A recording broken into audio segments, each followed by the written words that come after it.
This meeting is being recorded. Hello, everybody, and welcome back to another great edition of my Grue Rume Show.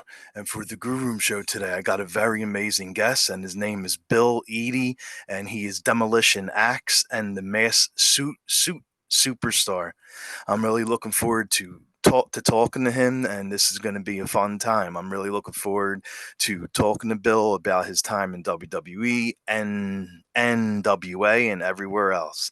I am Rocco Cross. I am the host at Stutters. I am the host of the Grue Room, and my interview with Bill will be coming up very soon. This is my Grue Room, and as always, welcome to my nightmare. So stay tuned.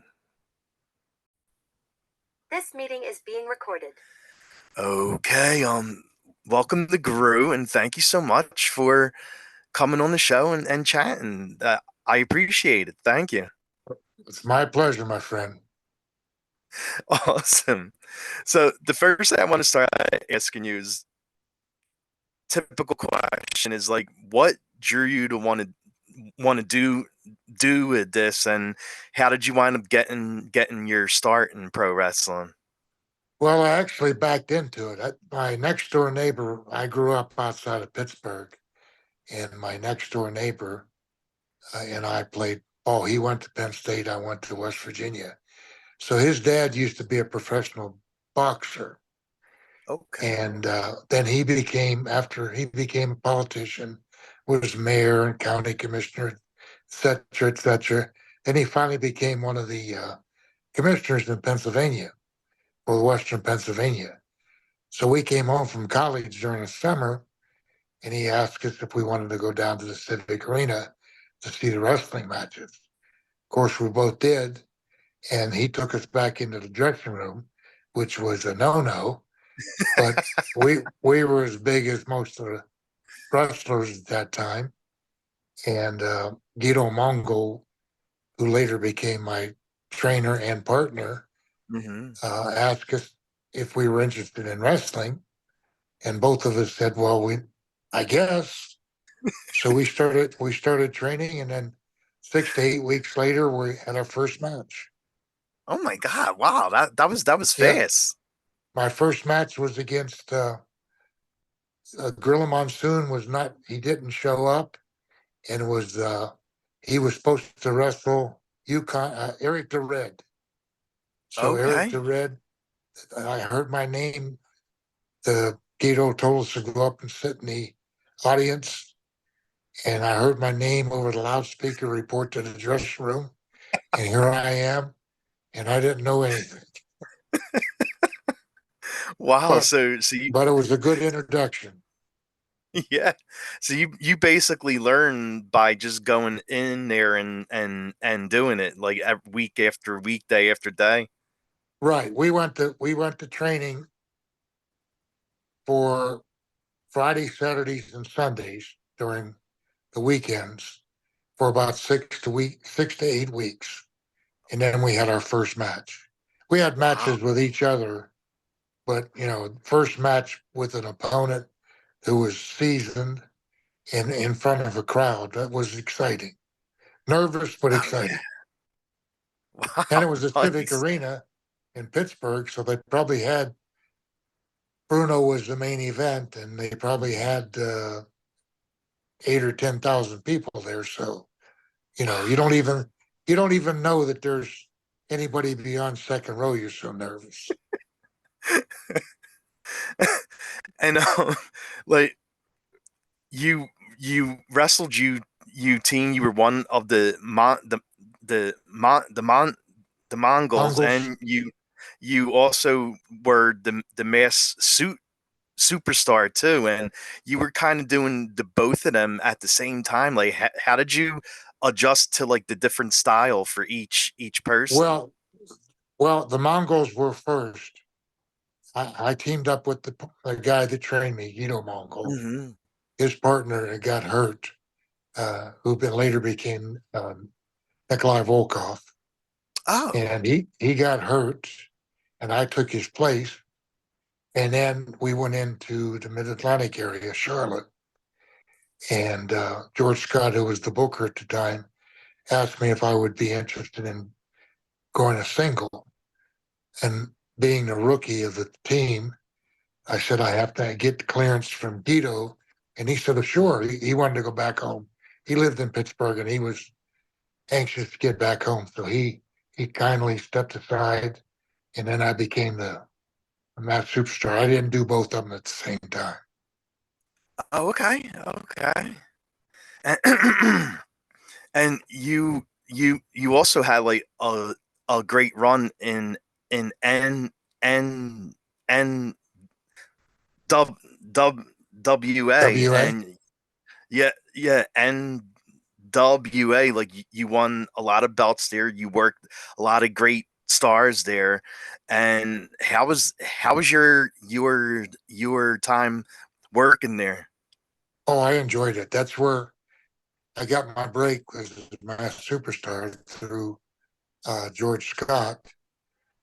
And of course, he was affiliated. All the territories were affiliated at that time with NWA, except Vince, old Mister McMahon. I called him Mister Yeah, McMahon. the dad. It was Vince's dad, and but they had a working agreement with NWA areas because they would send some of their talent, and specifically Andre, would go all through the NWA area.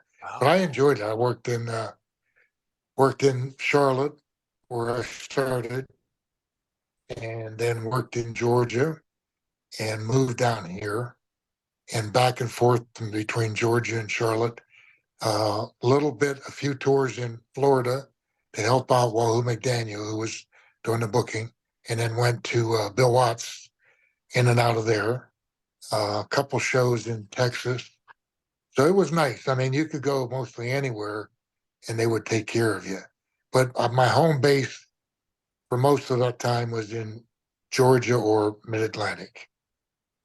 wow. Okay. And then between that time, I had a standing contract to go 12 weeks a year to Japan. So it was easy to operate out of Georgia, go to Japan, come back to Georgia, go to Charlotte, go to Japan, come back. So it was nice. I did that for 16 years. Wow. Yeah. Nice. And you mentioned like one of the guys you worked with there was the big giant on the Giant, and you worked him Oh, yeah. pre the the WWE. And I I I heard like you were one of the first people to actually pick him up and slam him. Was that true? From what I understand, yeah. I mean, I think I wasn't the first guy. I think, and I believe Andrea told me was Don Leo Jonathan. But I was one of the Okay. few. And if you weren't going to slam him unless he wanted you to.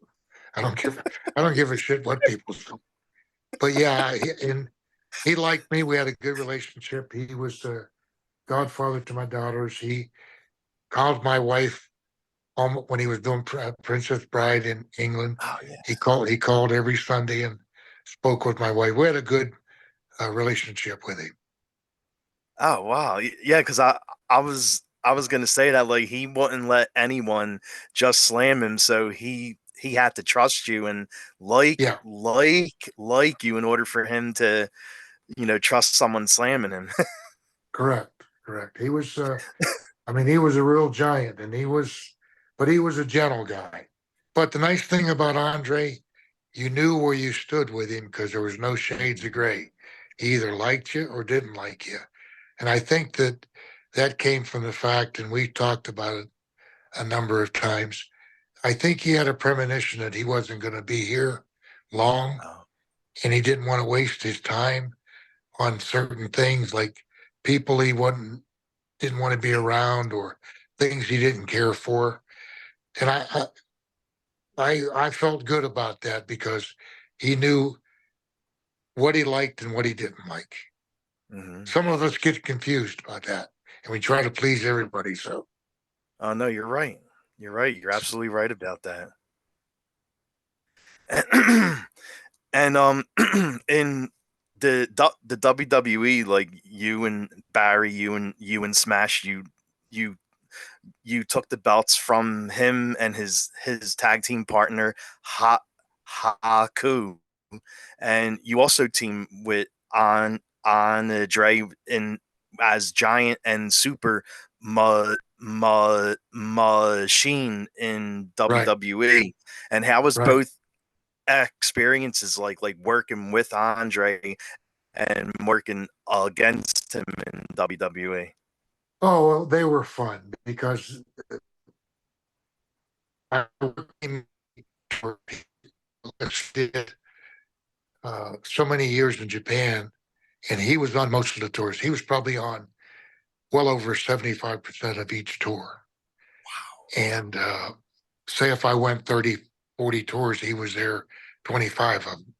So we worked as opponents, we worked as partners, uh, we worked on six mans together. Uh, and like you say, as the machines, we were tags. We worked against him and his partner Haku, worked against him as singles. Each time was a good Mm-hmm. experience. I mean, he was a true professional. In his younger days, I worked against him, and you'd be amazed. I mean, if you look back at some of the YouTubes and the videos at that time, he was doing drop kicks. He was coming off the top Yeah, rope, I know. I saw that. off the top turnbuckle, and somebody that's 450 pounds, 500 pounds to throw drop kicks, that's amazing. Yeah, I was shocked to see stuff like that because you know, when I grew up watching him, it was when he was already in the WWE. It wasn't until years later when I look online and I saw like his early stuff, and like you were saying, doing stuff off the top rope and everything, the drop kicks. Oh yeah, he did splashes off the top rope. You can imagine that. He spreading out his arms and legs, coming down, he'd cover the whole ring. So it was fantastic. He was an excellent worker. Oh yeah. And when you first got to the WWE, you worked as the masked suit superstar. And when did you know they were going to change it and have you be axed and form a team? Well, that was I left there and went back, came back as the Super Machines as a favor to Andre, and Oh, was gonna leave again. Um, and I don't really remember sitting talking about it for any length of time. It just came up. Vince approached me with the idea, and I thought it was going to do well. I was going back and forth to Japan so much. To be honest, I didn't know when I was going to fit it in. So when I went back as the machines, it was a favor to Andre, not coming in to work for Vince. okay, okay. And when the team first formed, when it was Axe and Smash, it wasn't Barry that was Smash at first. Like when did Barry come on board as Smash? Well, Randy Colley was the first Smash, but he was in there for years and years as the Moondogs and Mm-hmm. well known. And I think they were the champions for a few years, and people recognized him as soon as he took the outer mask off. And I told Randy, I said, the characters are going to go, they're going to work, but they're not going to work with you as one of them. And I said, well, let me let you stay as Smash, get another axe, Mm-hmm. and I'll go back to Japan. And he said, no, he stepped when we looked for another replacement. And that's when Barry was brought in. Oh, okay. And how how long did it take for you and Barry to like to gel, like to work Probably two, together? probably 2 nights. Oh, really? It was Yeah. it was quick. Yeah, it was. Barry was excellent and was willing to learn, willing to listen. And it took about I think the second after the second match, everything was gelling. I mean, he was paying attention, I was paying attention because we heard the people and the reaction from the fans. We knew the character was going to go. It Oh, was yeah. just a matter. It was just a matter of time and getting exposure. So we were lucky. Nice. And I remember growing up watching like the WWF as it was called at that time.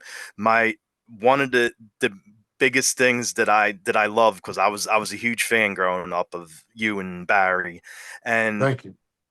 what oh yeah, you're welcome. One of the things that I love was the first time you guys won the belt and you beat Tito and Rick Yeah, Strike Force, and I probably was like the only one cheering for Demolition because like all of my friends were, well, everyone wanted to cheer for the faces for Strike Force, and I was there like screaming my lungs out when Demolition won the belts. And how was that like for you and Barry to win like the WWE belts for the first time?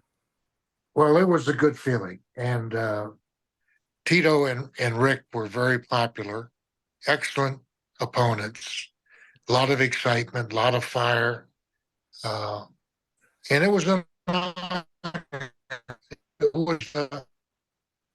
good thrill. We enjoyed the time that we had the belts, and then we were lucky enough to win it 3 different times, Mm-hmm. and we held the rec. I think we held the record for the longest time, and it stood for what 25, 27 years. So we must have done something right. Yeah, you definitely were the champs, like the longest reigning champs until like probably just recently. I think it was like a year ago, a couple years ago, Yeah, was when your record finally got beat. But yeah, you held that record for a long time. yeah. And records are supposed to be broken.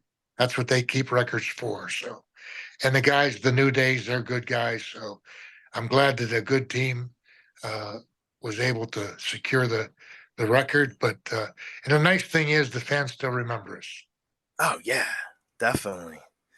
And, and, and like what was like one of your best moments as dem demolition, like like I said, like winning the belts from Strike Force. I remember when Fuji turned on Demolition to go with the powers of pain, and there were so many great things that happened. Like, what do you think was like the the moment you liked the most being with Demolition?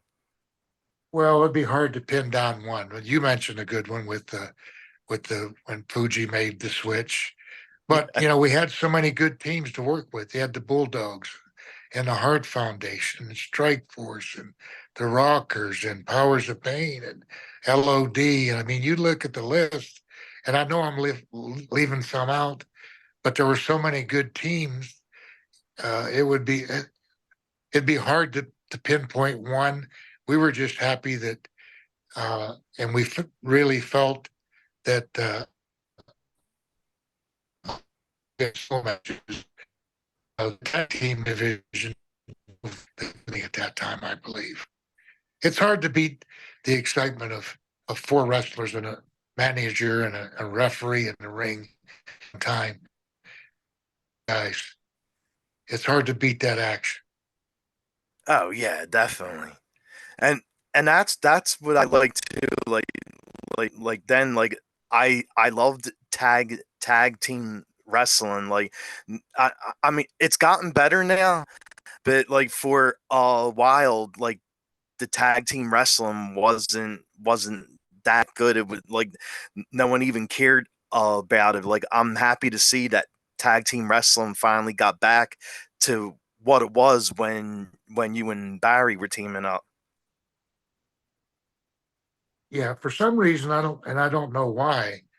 Uh, they always said that Vince didn't care for tag teams; he preferred singles. But Oh, uh, I don't understand it. But like you said, if there for a while it went down, but it is coming back.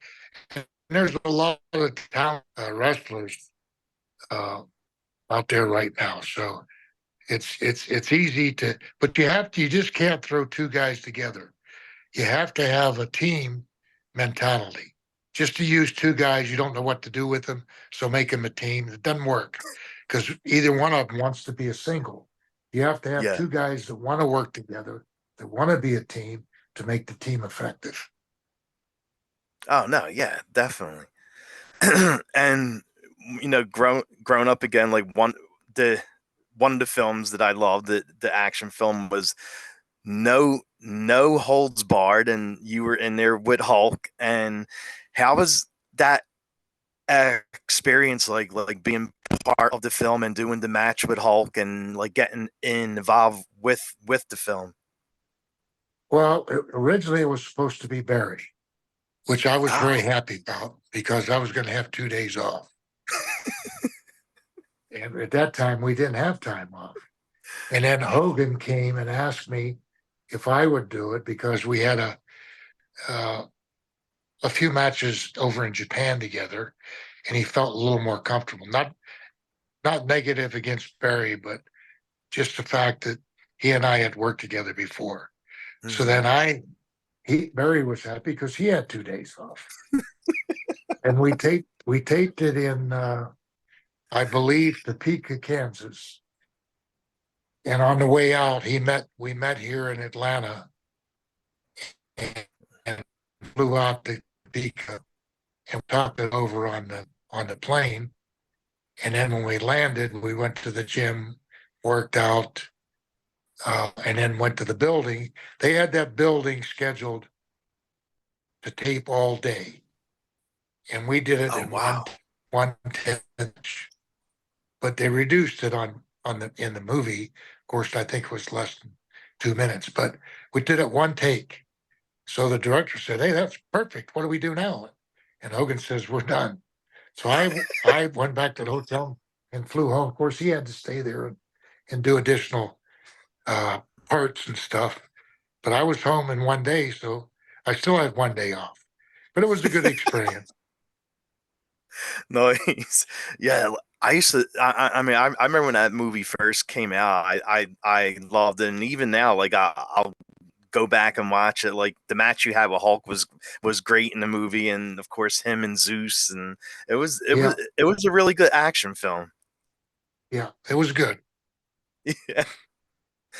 And in WWE, when they they brought Crush in to the team, and then first they brought Crush in, and later on they signed Hulk and Animal.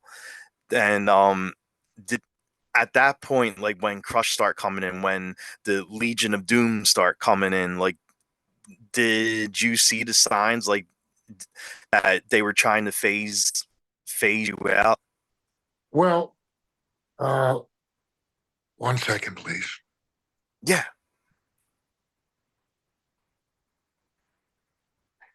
Can you hear me? Yep. Okay. Well, they had promised me a position in the office. I was going to be a road agent. So it wasn't the fact that they were actually going to phase me out. I was going to move from the ring to behind the scenes, which I was happy with. And when they brought in the Road Warriors, the intention was to have a feud with Demolition, but they rushed it too quickly. Barry and I, and even Joe and Animal, I mean Joe and Mike, all four of us thought that it could be delayed and strung out for at least a year.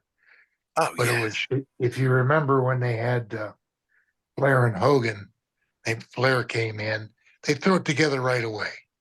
They could Yeah, have I know. stretched that out for a year.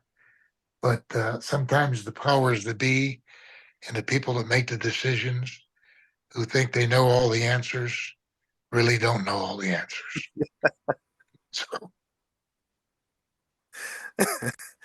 and and then Crush being part of of the team was did did did they want Crush to take more of the time in the ring? Because I mean, for a lot of the matches, it was always Crush and Smash, and you as Axe was on the outside managing right, them.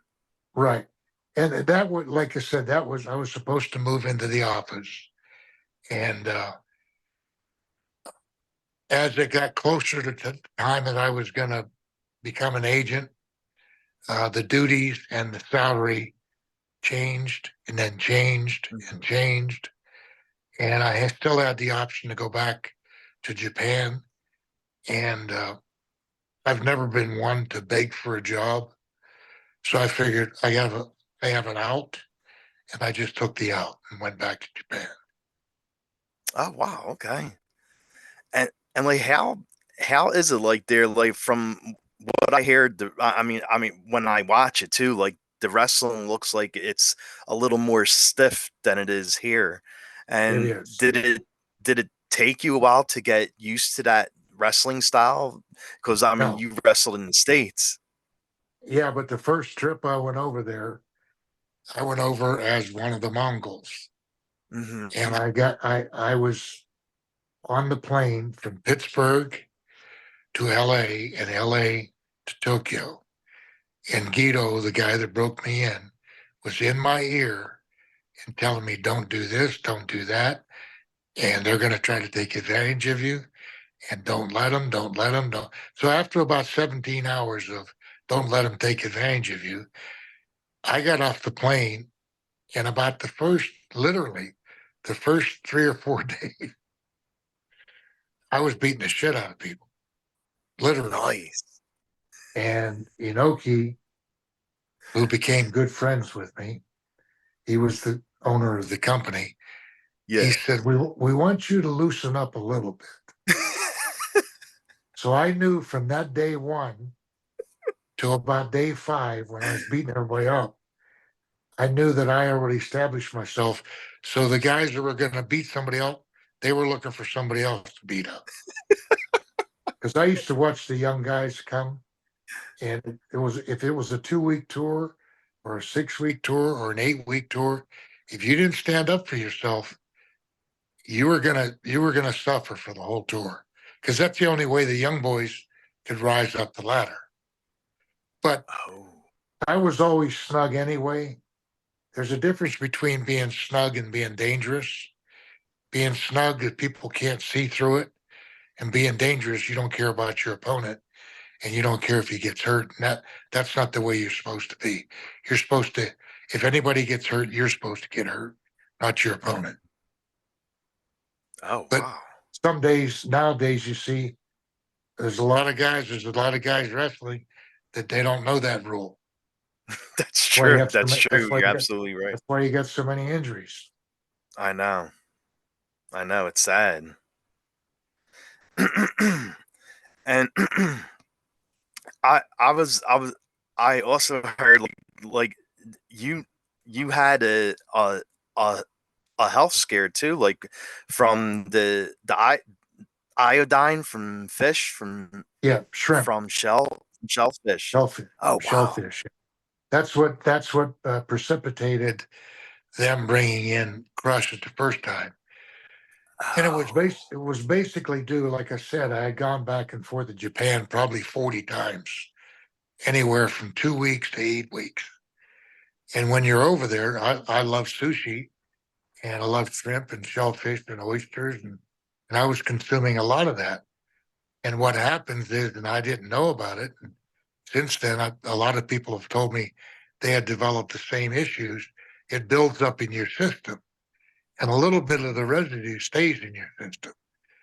So it's like when you're taking a drug or something, and that one you're used to it, and you take more and more and more, and all of a sudden, one time you get killed. Mm. So the iodine buildup stopped my heart, Oh my and God. went into anaphylactic shock. And then some after that, I was allergic to bee stings and wasps and hornets. So I have a EpiPen with me all the time. And I did miss shrimp and shellfish for many, many years, but I've gotten over that now. But there's a Yeah. like Bushwhacker has the same issue. He's allergic. There's a lot of guys, and a lot of people that I talked to after they found out that story. They say, "Oh, that happened to me. You know, my face swelled, or my throat closed, or Hmm. my eyes swelled up, or yeah." So Oh that's my what happened. God. That's when they brought Fresh in, and that's when they said, "Well, we're going to move him to a agent position anyway, so we'll just expedite it." Oh wow. Yeah, I eat a lot of shrimp. I better watch. yeah. Well, Oh. I was there so often, but just check on it. If you start getting a little tingling or something like that, it might be from the iodine. It's sort of like a real bad reaction that closes your esophagus or your shuts your throat down. Yeah, Oh I wow, had that's three. I crazy. had I had one attack from that, and two times from bee stings. Damn. Wow. Yep. Oh my God. And when you're traveling, like when you were traveling wrestling, and you were in really good shape, you were a big guy, and when you were doing like your diet and working out, was it hard to find healthy places to eat at when you're traveling on the road? Well, when you're younger, it didn't bother me because I was working out all the time. And now, after I got out of wrestling, and specifically now in my age, if I look at food, I gain weight. So, yeah, I have to watch what I'm taking now. I cut out all the sugars. I try to stay away from uh, a lot of carbs and things because I had some health scares before, and my wife's real conscious. She scolds me and smacks me and slaps me and takes care of me. So Okay, she good. wants me to be That's around. good. Yeah, her and my daughter. I've got two nurses. My wife and my daughter is both nurses, so they watch my diet real strict. Okay, gotcha. And y- out of all like the wrestling theme songs, like my all-time favorite wrestling theme song was always Axe and Smash. Like that. I mean, just like the music, and it's, when I would go live to the shows and I would hear that song playing, like I would like jump out of my seat and start screaming. Like that. That has to be like my all-time favorite like wrestling theme song. And I wanted to know Yeah, your thoughts on the Axe and Smash song. I love it.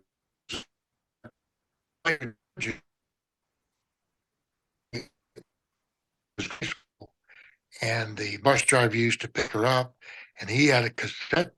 So every time he picked her up at the stop, he'd put the cassette tape in, and they'd listen to it all the way to school, which was about 3 or 4 miles down the road.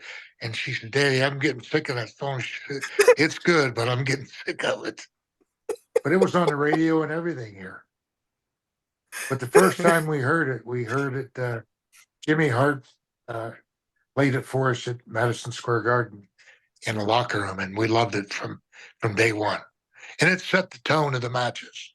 You get Oh, that blasting, and then the people get ready for you to come out through the curtain, and it set the tone. definitely, yes. And and I heard like you were in like fan riots too, and you even got stabbed in a fan riot. Oh yeah, I was in a couple Oh my riots. God, that's The one crazy. I got, the one I got stabbed in was in Richmond, Virginia, Wow. as a mass superstar, and I was going against Mulligan, and one of the fans came into the ring and luckily didn't puncture me, just sliced and sliced Mm. my side, and it didn't penetrate my stomach lining. But yeah, it was Ole Anderson got stabbed, sliced in Greenville, and we had another riot in outside of Charlotte. So it was pretty rough. Yeah, Wow. I was fortunate. Well, yeah, definitely. Wow. Yeah. And how do you like? I mean, talking to you now, like you have like a really calm voice, but when you switch to like acts and stuff like that growl and the deep Mhm. voice, it was the very scary voice. So how do you jump into a scary voice like that? Well, it's like when the bell rings or when you're supposed to do promos and stuff. It just you flip the switch. You know, you become that character.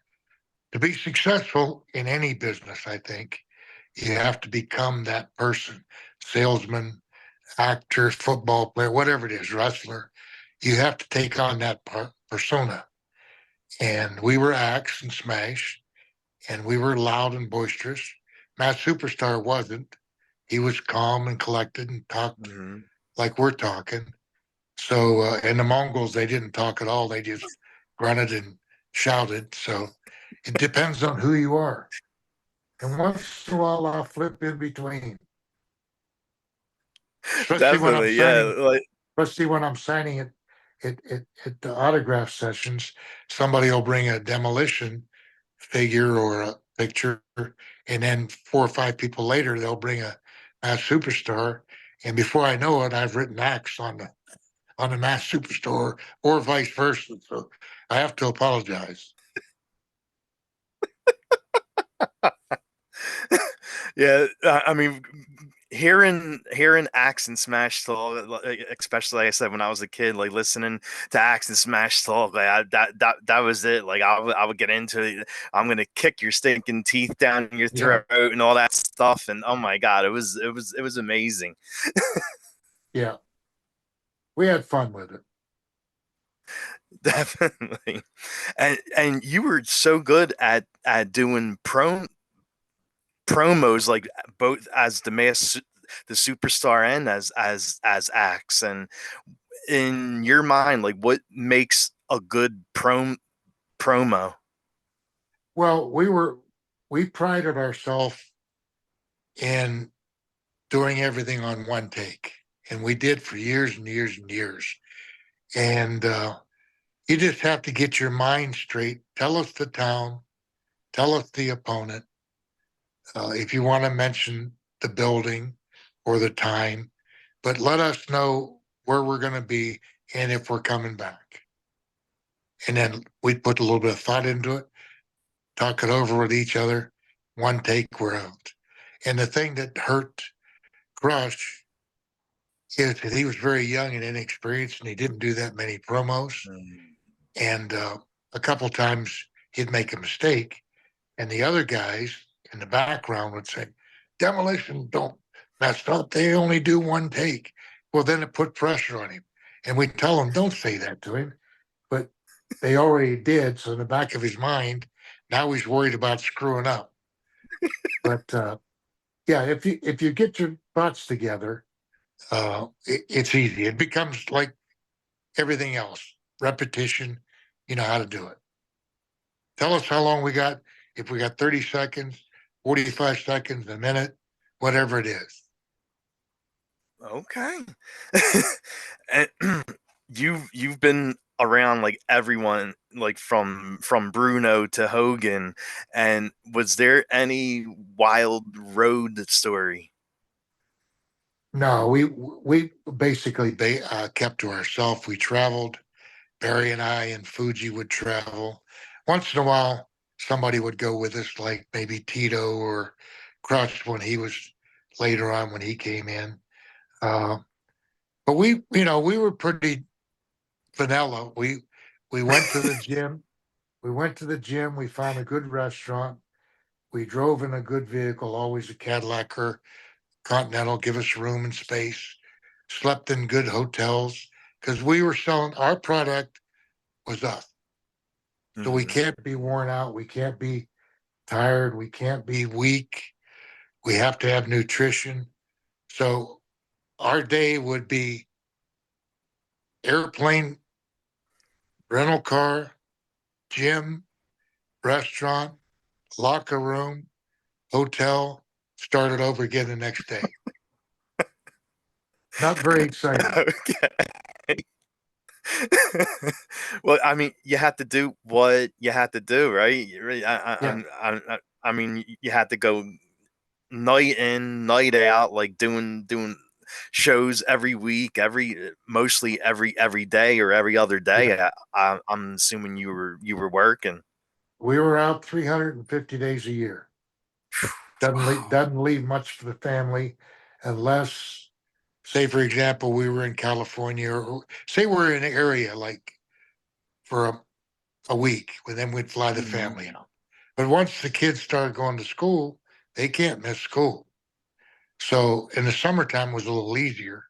We'd fly them out for the week, and they'd make the loop with us, and then they'd fly home, and we'd make the next town.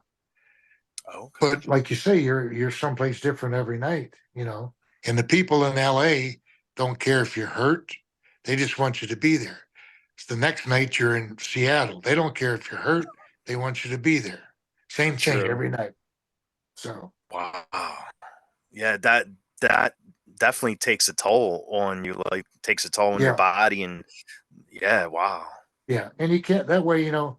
A lot of guys would go out and party and drink it, but we wanted to get some rest, get some good food, nutrition. We wanted to go to the gym, and when we got home, then we could go out with the wives and Mhm. family and have fun.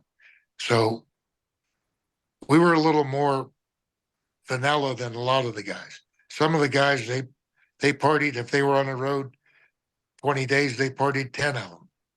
Yeah. But that wasn't our MO. So Oh and yeah, like they're unfortunately a lot of those guys aren't around anymore. yeah, that's true. You're right about that. Yeah. And now you've been doing like a lot of wrestling cons. I even think you did a couple horror cons too. And what's it like now? We're coming to the cons and meeting the fans and hearing stories and That's the nice part. We can interact with the fans. Uh, they can share some stories, and like you were saying when you were a kid watching it was scary and this and that. And we always say, hey, we were doing our job. If you were afraid, we're doing our job. And but it's nice to chat with the fans, and they remember more things about us than we do. And yeah. a lot of times, if we get confused about something, we'll throw it out to the fans, and somebody will have an answer. But it's nice that after all these years, we still go out. We're out twice a month, and we enjoy meeting the fans, shaking hands, and taking pictures. And we just appreciate that we were remembered. And it's nice that we imprinted something on the fans that come to see us. Oh yeah, definitely. And when you're not doing wrestling cons and being involved with wrestling, like what do you like doing during your free time? Well, anything my wife got on her honeydew list, she's the boss. And if I said anything other than that, I'd be lying to you. Yeah, that sounds about right. Yeah. Any of these guys that are married and said they're the king of the castle, their wife's not home when they're the king. And what about what about songs? Like, what kind of songs do you like listening to? I'm pretty open to anything. I like jazz and I like rock and uh, pretty open. When I was younger, I listened to a little bit of classical, but I drove my family nuts. So I'm back to jazz. Okay. If you were going to if you're going to do a karaoke song, what do you think you would sing? I do a justice to none of them, so I wouldn't. I, that came up last weekend. We were in New Jersey, and they were doing karaoke. And my advice to about 5 or 6 of the 10 people that were doing the karaoke, they should put the microphone down and walk away. Because that's exactly how I would have sounded, and I wouldn't want to put anybody through that. Tapping my foot, I can do, not singing. And I'm a big horror fan, as you can see with Chucky over there. Mhm. I always ask my guests this: are there any horror films that you like to watch? Oh yeah, I like Chucky, but uh, I don't know if it's classified as a horror film. The one where oh heck, it's out of my head right now, but we were talking about it. Uh, Elm Street was a good one. Yeah, Uh, Freddy. Freddy, yeah, we had a couple appearances with Freddy Krueger, and we joked about it one time, and we bumped into him years after that, and we did a promo, and he was doing a promo with us, and I told everybody, I said, "You think this guy's scary?" I said, "He cuts our grass, and we live on the last house on Elm Street, and he don't leave Elm Street until we tell him he can." So he loved that. But who was the one that was he used to eat the Hannibal Lecter? Hannibal. I Yes, don't know if yes. that's classified as a horror movie or not, but Oh, I like that definitely. series. Yeah, but Chucky was scary. Yeah, he's like more funny, scary because you have Yeah, this like little killer doll that's cursing you out and trying to kill you. that's right. how how long did it take for you to actually get like your face paint off? Usually about a half hour or so to get Oh it all. wow, okay. It depends on how much we put on. Some of the times we would, if it was just like for a promo or something, we would use less paint. But it would take about half hour to 45 minutes to paint up, and then maybe 20 to 30 minutes to get it off. Oh. Because you got a lot all day, and it goes wars and stuff. Oh And you wow. find yourself going down the road, and you look in the mirror, and there's a little bit here, a little bit there. So And do you still have any of the demolition gear, like the demolition mask or any of the gear? Or? not the original stuff. My daughters do. Oh, nice. And yeah, they confiscated a lot of that. Uh, but there's a friend of ours that in Montreal that's making replica entrance masks, and we're going to start offering them to the fans. So they're in the process of doing that now. Oh, that's awesome. I love it. Like Yeah. I forgot where I bought it at. It was years back. Like someone was selling a demolition mask and I bought it. Mhm. Yeah, we've seen a couple at the conventions and signings that people bring, and they do a good Hmm. job. They do a real good job. So there Oh again, it's yeah. nice. It's nice for them to put the effort into it and bring it to us to sign for them, and uh, it's nice to see that we're appreciated. So Yeah, definitely. And the last thing that I will ask you is where could fans follow you at? Like where could they follow like your appearances and stuff like that? we're on. They can go to Instagram. It's search and destroy you. Search and destroy you, and we list where we're going to be generally about a week ahead of time. And if they go to 80swrestlingcon.com, he'll also, Tommy Fierro, also listed, but our Instagram is search and destroy you.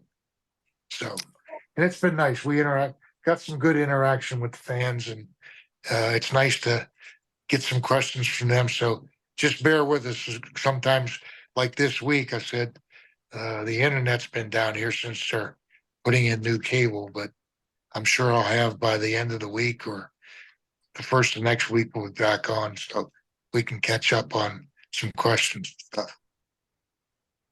Awesome. Well, thank you so much for coming on and doing this. It was really nice talking to you. Like I said, I've been watching wrestling since I was a kid, and Demolition was always my team. So it's like it was really awesome to talk talk to you and ask questions. Well, thank you very much and stay in touch and we can do it again sometime. Okay, definitely. Yeah. All All right. right, my Thanks again, and I will see you at one of the cons. all right, my friend. Goodbye. Bye.